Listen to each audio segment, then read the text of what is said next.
My daughter was born at 42 weeks and 2 days.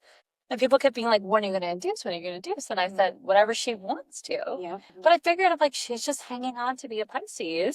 I love that. Just like allowance of divine timing in our own birth charts and trusting the soul's choice to choose the natal chart that we did.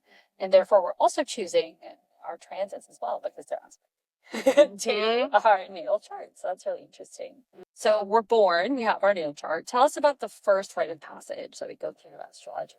So the first major one that's fascinating, obviously we have a solar return. That's our birthday. Every single year, the sun moves in a very predictable fashion. So we know about birthday, which is a celebration of self. It's our solar return. What also happens around that year mark, and again, sun is around visibility and what happens during our birthdays. We get celebrated. There's an energy around, baby's first birthday. There's like this energy of celebration of self and life, which is very solar. What also happens around a year, but it does differ depending on if there's Mercury retrograde and things like this, but is your Mercury return. So that's the first time that Mercury returns to where it is within the natal chart, which will happen around the 1 year mark. And whereas sun is around visibility and self and life force energy and celebration, Mercury is around words and thoughts. And so I found it fascinating learning that most littles will speak their first words between 10 months to 14 months, which like directly coincides with the Mercury return. So I'm curious for the parents listening, like maybe you can explore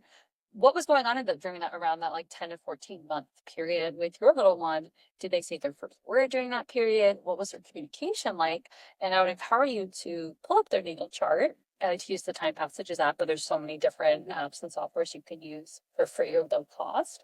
And just see like what sign is their Mercury in.